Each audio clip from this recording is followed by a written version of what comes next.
घायल हुए घायलों को अस्पताल में कराया गया भर्ती। इस वक्त की बड़ी खबर आपको बता रहे हैं बहादुरगढ़ से। छोटे भाई ने अपने ही बड़े भाई पर गोलियां चलाई। गोली लगने से बड़े भाई की मौत हो गई। वहीं घटना में बड़े भाई की पत्नी, बेटा और पड़ोसी घायल हो गए हैं। घायलों को अस्पताल में भर्ती कराया गया है। इस वक्त की बड़ी खबर आपको बता रहे हैं। इस वक्त की बड़ी खबर बहादुरगढ़ से टीवी स्क्रीन पे आपके सामने है। छोटे भाई ने अपने ही बड़े भाई पर गोलियां चलाई।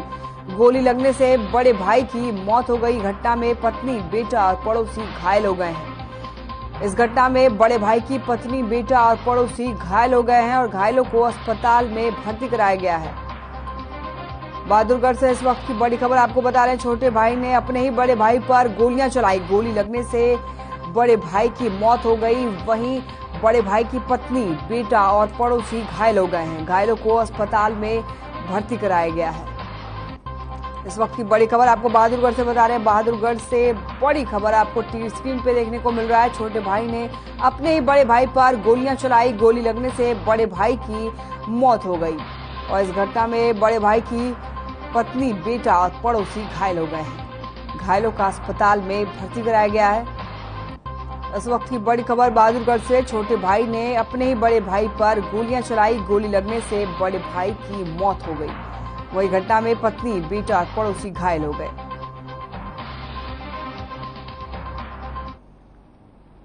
हनुमान चालीसा के पाठ को लेकर देश में सियासत शुरू हो गई है। वैसे तो इसकी शुरुआत महाराष्ट्र से हुई, लेकिन अब इसकी आग दिल्ली तक जा पहुंची है। दरअसल एनसीपी नेता फहमीदा हसन ने गृह मंत्री अमित शाह को एक पत्र लिखा है, जिसमें मांग की गई है कि उन्हें पीएम आवास पर हनुमान चालीसा पढ़ने की इजाजत दी जाए। रिपोर्ट देखिए।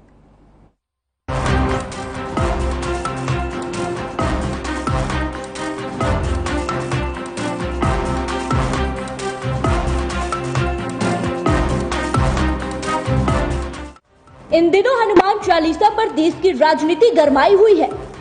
मातोश्री के बाहर हनुमान चालीसा को लेकर हुआ बवाल अभी पूरी तरह से शांत भी नहीं हुआ था कि अब एनसीपी नेता फहमीदा हसन के एक ऐलान ने दिल्ली की सियासत में भी गर्मी ला दी है। दरअसल फहमीदा हसन ने इच्छा जताई है कि वो प्रधानमंत्री आवास के बाहर पूजा करना चाहती है और उन्हें इसकी इजाजत दी जाए। फहमीदा हसन ने इसके लिए बाकायदा गृह मंत्री अमित शाह को एक पत्र लिखा है। फहमीदा हसन ने अपने इस पत्र में लिखा है कि वो दिल्ली के लोक कल्याण मार्ग स्थित पीएम मोदी के आधिकारिक आवास के बाहर नमाज, हनुमान चालीसा, दुर्गा चालीसा और बहुत कुछ पढ़ना चाहती है। फहमीदा ने कहा कि वो हनुमान चालीसा का पाठ करती हैं और अपने घर पर दुर्गा पूजा भी करती हैं। देखिए, बजरंगबली का नाम ऐसा है, पहली बात तो इस पे कोई विवाद ही नहीं होना चाहिए। श्री हनुमान जी हमारे आज भी जीवित भगवान है और मैं तो कहता हूँ हर हिंदुस्तानी को हनुमान चालीसा कंठस्थ होनी चाहिए। जय हनुमान ज्ञान गुण सागर, जय कपीस तिहुँ लोक उजागर, रामदूत अतुलित बलधामा, आंजनी पुत्र पवन सुत नामा, महावीर विक्रम बजरंगी। इस तरीके से हर हिंदुस्तानी को हनुमान चालीसा तो याद करनी चाहिए। हनुमान चालीसा के अंदर सबसे अच्छी बात यह है कि आप देखेंगे आज जो प्रोग्राम चल रहे हैं ना, पर्सनैलिटी डेवलपमेंट प्रोग्राम, वो सब हमारी हनुमान चालीसा से परिचित है और जिंदगी का एक एक पहलू बताया गया है। हनुमान जी से बड़ा कोई सेवक नहीं हुआ, ताकतवर नहीं हुआ। काटे रोग हरे सब पीरा, जपत निरंतर हनुमत वीरा, शंकर सुवन केसी नंदन। तकरीबन पूरी याद है हमको, तो मैं समझता हूँ हनुमान चालीसा पे कोई विवाद होना ही नहीं चाहिए। अब पता नहीं कौन है जो किस मानसिकता के लोग हैं जो हनुमान चालीसा पढ़ने पढ़ाने के ऊपर FIR दर्ज कर रहे हैं। भैया, मैं तो एक बात जानता हूँ, कोई ज्यादा दिक्कत हो रही हो मुझे ले चलो। मैंने तो पीछे विधानसभा में परमिशन भी मांगी थी कि हमें राम कथा करने की अनुमति दो। हाँ ठीक है, एक चीज जरूर समझ में आती है कि हर चीज का एक समय है, कानून है, कायदा है। जो देश के संविधान ने नियम कानून बनाए हैं उनकी हमें जरूर पालना करनी चाहिए। पर अगर जो प्रभु का नाम लेने पे किसी पे FIR दर्ज हो रही है, हनुमान चालीसा पढ़ने पे FIR दर्ज हो रही है, तो मैं इसको गलत समझता हूँ, मैं अच्छा नहीं समझता। आपको बता दें कि अभी हाल ही में महाराष्ट्र के मुख्यमंत्री उद्धव ठाकरे के आवास मातोश्री के बाहर हनुमान चालीसा का पाठ पढ़ने का ऐलान के बाद सांसद नवनीत राणा और उनके पति रवि राणा की मुश्किलें बढ़ गई थी। पहले शिव सैनिकों ने उनके घर के बाहर जमकर हंगामा किया, और फिर दोनों के खिलाफ पुलिस ने मुकदमा भी दर्ज किया था। फिलहाल दोनों पति पत्नी जेल में बंद है। अब फहमीदा हसन की इस मांग को सांसद नवनीत राणा और उनके पति रवि राणा की मांग से भी जोड़कर देखा जा रहा है।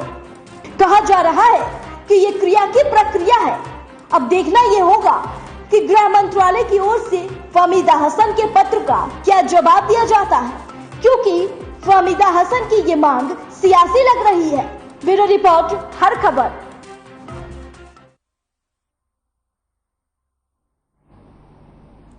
नवजोत सिंह सिद्धू ने बिजली संकट को लेकर राजपुरा थर्मल प्लांट के बाहर धरना दिया और आपको बताते चले कि इस दौरान उन्होंने कहा कि पंजाब के सभी थर्मल प्लांटों के पास अब बहुत कम दिनों का कोयला बचा है। यही कारण है कि आज पंजाब के गांव में केवल 3 घंटे ही बिजली आ रही है। आम आदमी पार्टी पर कटाक्ष करते हुए सिद्धू ने कहा है कि पंजाब को 7100 मेगावाट बिजली चाहिए, जो कि 15 दिन में धान की फसल यहाँ पावर स्टेशन के बाहर की बजाय के कारण बढ़कर 15 से 1600 मेगावाट हो जाएगी। वहीं पंजाब सरकार इस संकट को कैसे दूर करेगी। मंच जो है नवजोत सिंह सिद्धू ने बिजली संकट को लेकर राजपुरा थर्मल प्लांट के बाहर धरना दिया और इस दौरान उन्होंने कहा है कि पंजाब के सभी थर्मल प्लांटों के पास अब बहुत ही कम दिनों का कोयला बचा हुआ है और यही कारण है कि आज पंजाब में गांव में केवल 3 घंटे ही बिजली आ रही है। मंच पर बैठ चुके हैं और मंच जो है और ਅੱਜ ਕਿਹੜਾ ਪਿੰਡ ਹੈ ਜਿਹਾ ਜਿੱਥੇ 3 ਘੰਟੇ ਤੋਂ ਵੱਧ ਬਿਜਲੀ ਆਉਂਦੀ ਹੋਵੇ। ਪੰਜਾਬੀ ਬੋਲੀ ਨਹੀਂ ਜਾਂਦੀ, ਐ ਉਂਗਲ ਜੀ ਖੜੀ ਕਰ ਲਓ ਪਤੰਦਰ। केजरीवाल है, केजरीवाल को 24 घंटे बिजली देनी आती है जी। देखो कोई ताड़ी नहीं ना बची। सुनो 24 घंटे फ्री बिजली देनी आती है। वो पतंदरा 24 घंटे जो 3 घंटे आती है फ्री तो आपे होगी। एक ही घंटे फ्री है, आउंदी नहीं। परौना नहीं बुलाता कोई करे, परौना नहीं बुलाता अगला आ गया ते उत्तों पसीना चौ पता नहीं किथे किथे नूं जाऊ। बोलो सही कहना कि नहीं कहना है?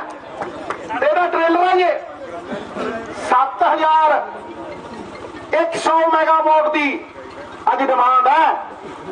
तो जो झोना लगू ना वीरो तो थोड़ी पग नूं हथ पऊ, उदों 17000 मेगावाट की डिमांड होनी है। 17000 10,000 वधिया है।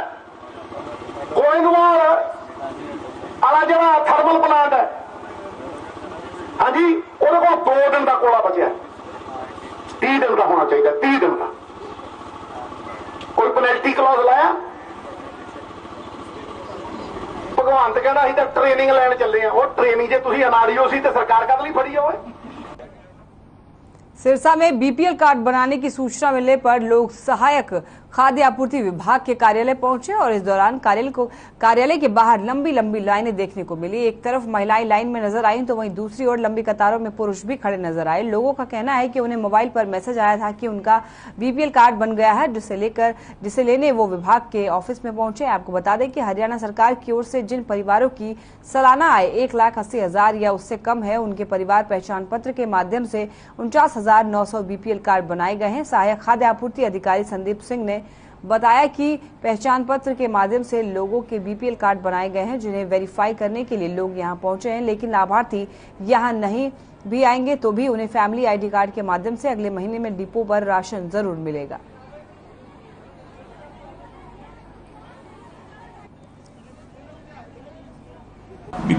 बीपीएल फैमिली आईडी पे बीपीएल राशन कार्ड यहाँ चेक करवा रहे हैं और उसकी आईडी में चेक करके कंज्यूमर का बीपीएल राशन कार्ड बना है या नहीं बना। तो यदि उसका बीपीएल राशन कार्ड बन गया तो उसको राशन कार्ड का बीपीएल प्रिंट आउट दे दिया जाता है कंज्यूमर को और उसको कह दे अगले महीने उसको राशन मिल जाएगा। यदि कंज्यूमर नहीं आएगा कार्यालय में तो वो अपना डिपो पे जाके अपनी फैमिली आईडी दे और वहाँ पे फैमिली आईडी नंबर दिखा के अपना राशन प्राप्त कर सकता है। लोगों को इस बारे में न्यूज़पेपर में भी बता दिया गया था और वैसे भी बताया जा रहा है ऑफिस कार्यालय में, पर लोग नहीं इस चीज़ को सुन रहे। मैसेज आया जी फोन पे, मैसेज आया, मैसेज करके मतलब अभी इतने से आ गए फैमिली आईडी लैके मतलब बनवाना है। तो सवेर दे खड़े तंग होए पे यहाँ पर पीला कार्ड बन रहा है, ये आपको सूचना मिली थी? हाँ, पीला कार्ड बन रहा है। पहले आपके क्या कार्ड बने नहीं हुए या बने? पहले दूजे ने चिट्टे कार्ड हरे कार्ड लगे बड़े, दूजे बीपीएल होने बन गए। सर बीपीएल कार्ड बनवाने के कोई भी राशन नहीं मिलेगा जी इस राशन कार्ड के ऊपर। ये आज राशन कार्ड 3 साल हो गए, हमारा राशन कार्ड 15 साल से कटा हुआ है, ना कोई सुनवाई करे। लॉकडाउन के अंदर सर्वे करके वो कहते सारा सौदा कैंसिल हो गया, इसलिए आज मैसेज आया है आप बीपीएल कार्ड का अगले महीने लाभ पा सकते हो। खबर सोनीपत से है, जहां जिला व्यापार मंडल ने विधायक मोहनलाल बड़ौली और पूर्व वाइस चेयरमैन ललित बात्रा का माला पहनाकर और मिठाई खिलाकर आभार जताया है। आपको बता दें कि सोनीपत की प्रॉपर्टी लीज ट्रांसफर की सालों से बंद पड़ी नीति दोबारा चालू किए जाने से पूरे हरियाणा में आम जनता और व्यापारियों को राहत मिली है। जिला व्यापार मंडल सोनीपत के प्रधान संजय सिंगला और चेयरमैन संजय वर्मा ने बताया कि पिछले लगभग 15 सालों से सरकार ने नगर पालिका और नगर निगम की लीज की जमीन के ट्रांसफर पर रोक लगा दी थी। जिसके बाद प्रॉपर्टी के क्रेता और विक्रेता सिर्फ स्टाम्प पेपर पर ही एग्रीमेंट करते थे, जिसकी वजह से सरकारी रिकॉर्ड में मालिक पहले वाला ही रहता था, जबकि इतने पैसे लगाने वाले खरीदार का रिकॉर्ड में नाम आता ही नहीं था। अब व्यापार मंडल के प्रयासों से और विधायक मोहनलाल बड़ौली और ललित बात्रा के सहयोग से मुख्यमंत्री ने ये मांग मान ली है, जिससे यहाँ के लोग काफी ज्यादा खुश हैं।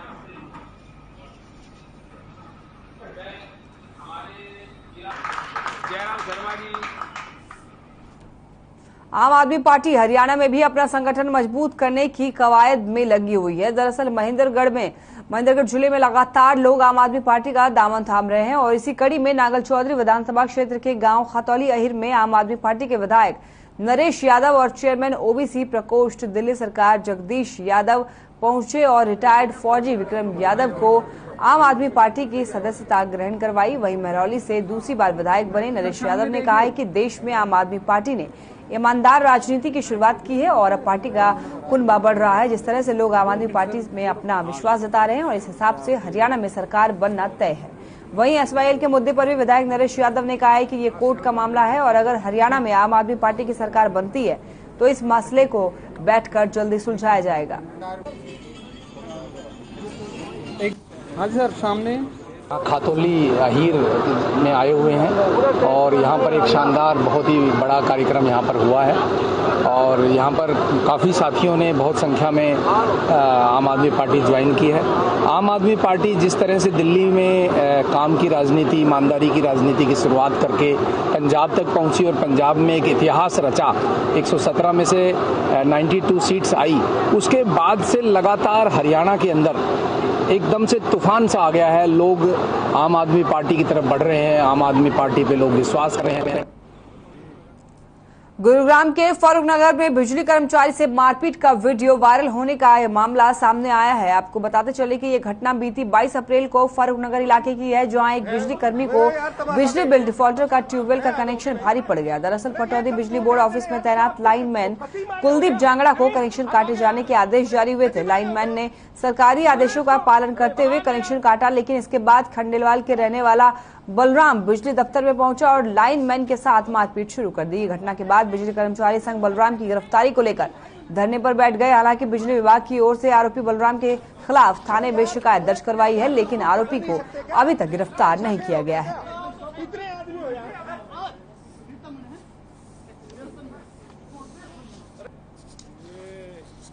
बिजली बोर्ड की शिकायत पे हमारे फारूक नगर थाने में एक हमने एफआईआर दर्ज की है, जिसमें उन्होंने बताया है कि उनके 2 एएलएम सतीश और महेश हैं, जिनके साथ एक बलराम नाम के व्यक्ति जो खंडेला गांव का ही रहने वाला है, उसने बिजली बोर्ड के ऑफिस में जाके उनके साथ बदतमीजी करी, मैन हैंडलिंग की और इस तरह की जान से मारने की धमकी दी, जिसके संबंध में हमने केस रजिस्टर करके इन्वेस्टिगेशन स्टार्ट की।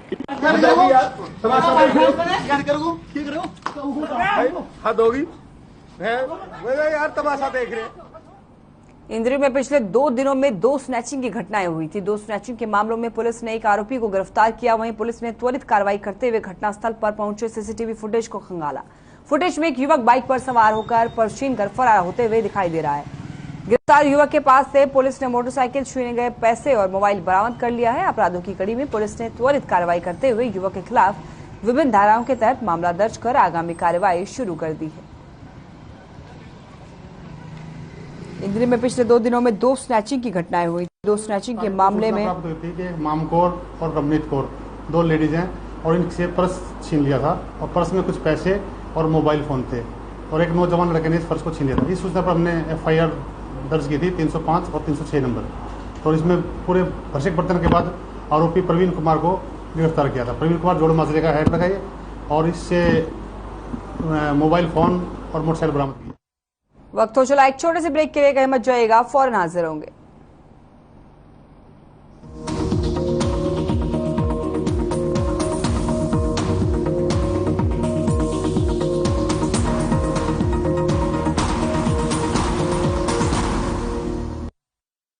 पंजाब है जसप्रीत का ठिकाना, मुंबई है आदर्श का आशियाना, केरल का गोविंद निवासी, कोलकाता में जन्मे है काशी। हर हिंदुस्तानी की शान ARB बियरिंग्स जोड़े सारा हिंदुस्तान। मेरे जैसा कोई दूसरा चुलबुलापन जिसकी हर बात में भूल जाए, जिंदगी में रंग भर दे। मेरी जैसी मेरी अपनी पताका चाय, गजब का स्वाद। गुरुजी खस सिरप की ताजगी, बादाम कीसर की ठंडक और रोज के रिफ्रेशिंग टेस्ट से हो जाओ summer ready. Guruji thandai and sharbat, now available on Amazon, Paytm and Flipkart। देखें कौन नया खिलाड़ी आया है।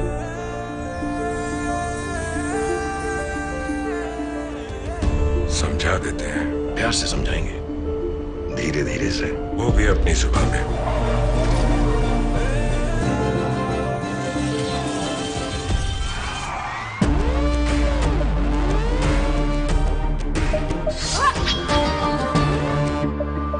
ये तो अपनी जुबान है। जुबान एक हो तो दिल भी एक होने चाहिए। विमल बोलो जुबान केसरी। अरे रंगों का उमंगों का, अरे रंगों का उमंगों का जज्बा कहाँ रुकता है। मन साफ है तेरा अंदर तो बाहर दिखता है। हर रिश्ते का एहसास रखते हैं, हर घर में अपनी पहचान खास रखते हैं। हम निर्मा एडवांस हैं, मन की तरह कपड़े भी साफ रखते हैं। Nirma advance. Hey mom, hey, look, I can download a song really fast. I can make dosas faster. Must be joking. Bus, 3 easy steps. Mix with water, spread batter, fry. गाना डाउनलोड हुआ? नहीं, पर तब तक मैं इडली बनाती हूँ। हमने बनाया किड्स से। अरे रंगों का उमंगों का, अरे रंगों का उमंगों का जज्बा कहाँ रुकता है। मन साफ है तेरा अंदर तो बाहर दिखता है। हर रिश्ते का एहसास रखते हैं, हर घर में अपनी पहचान खास रखते हैं। हम निर्मा एडवांस हैं, मन की तरह कपड़े भी साफ रखते हैं।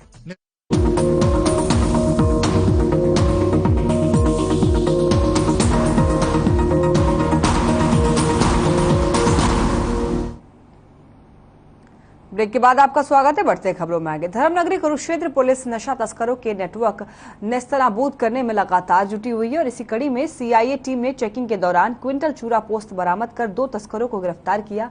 वहीं पुलिस अधीक्षक आपको बताते चले कि नशीले पदार्थों की तस्करी पर नकेल कसते हुए चेकिंग के दौरान एक कैंटर को रुकवाया जिसमें 2 आरोपी सवार थे। जांच पड़ताल के बाद 5 क्विंटल 15 किलो चूरा पोस्त रखने के आरोप में 2 तस्करों को गिरफ्तार कर अदालत में पेश किया। फिलहाल आरोपियों से पूछताछ जारी है।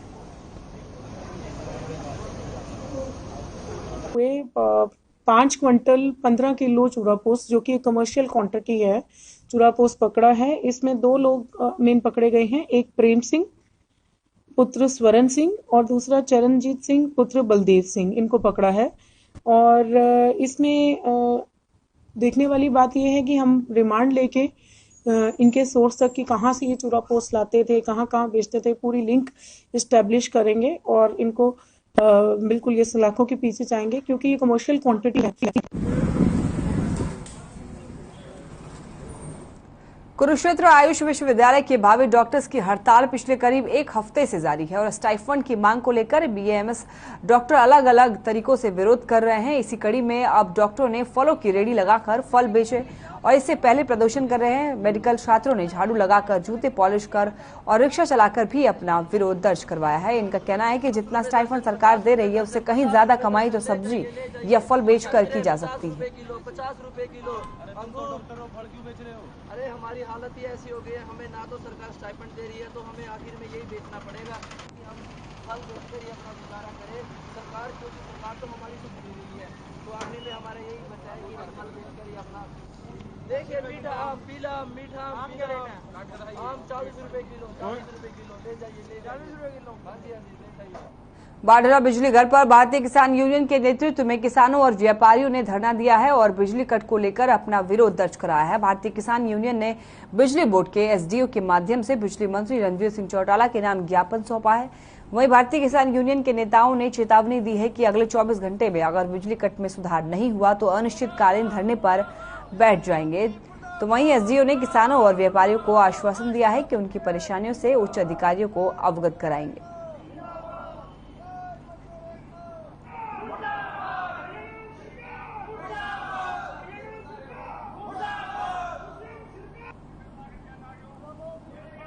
मैं आज बिजली के कटों और शेड्यूल के गलत चलाने के विषय में हमने बाढ़ पावर किसान भवन से चलकर बाढ़ पावर हाउस में पहुंचे।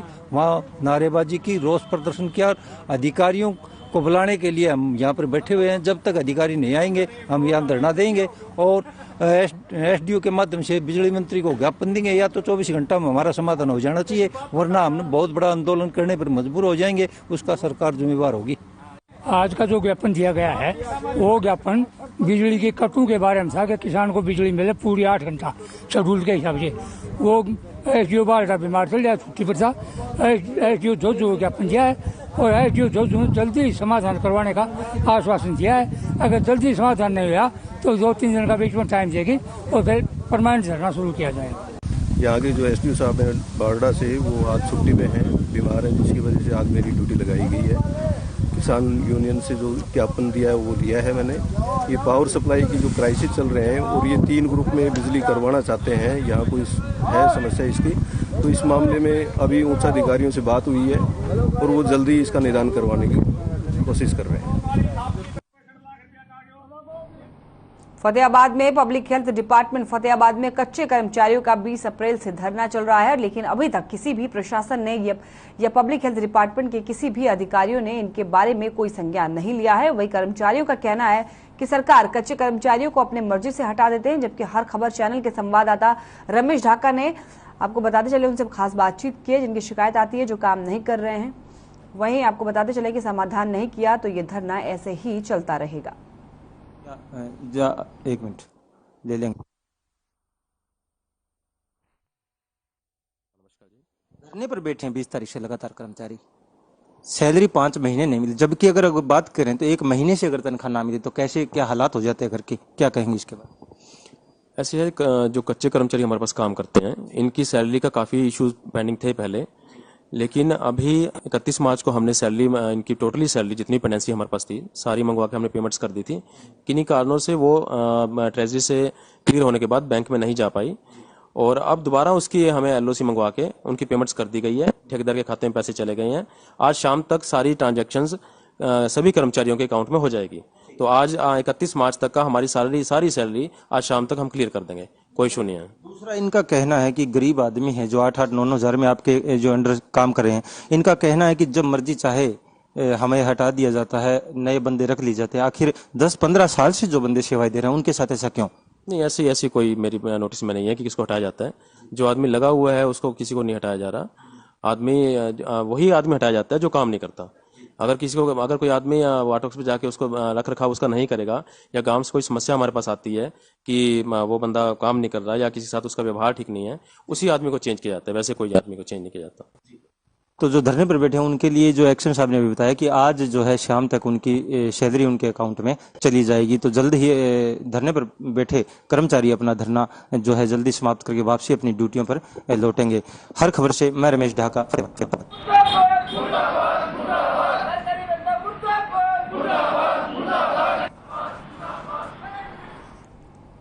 भारतीय खाद्य निगम के मंडल कार्यालय हिसार के बरवाला में आपको बताते चलें कि भारतीय खाद्य निगम के मंडल कार्यालय हिसार के बरवाला में खाद्य संग्रह भंडार में एक सेमिनार का आयोजन किया गया और साथ ही सेमिनार में प्रदेश के उप महाप्रबंधक प्रदीप सिंह और सहायक महाप्रबंधक DR नंदा ने शिरकत की। कार्यक्रम में प्रधानमंत्री गरीब कल्याण अन्न योजना और राष्ट्रीय खाद्य सुरक्षा अधिनियम के बारे में विस्तार से जानकारी दी गई। इस दौरान उप महाप्रबंधक प्रदीप कुमार ने FCI की कार्यप्रणाली, गोदामों की स्थिति और अनाज के रखरखाव का निरीक्षण किया और साथ ही पत्रकारों से बातचीत करते हुए उप महाप्रबंधक प्रदीप कुमार ने बताया है कि किसानों को न्यूनतम समर्थन मूल्य और उपभोक्ताओं को अनाज मुहैया करवाने के लिए भारतीय खाद्य निगम का गठन किया गया है। देश के विकास में भारतीय खाद्य निगम का महत्वपूर्ण सहयोग रहा है।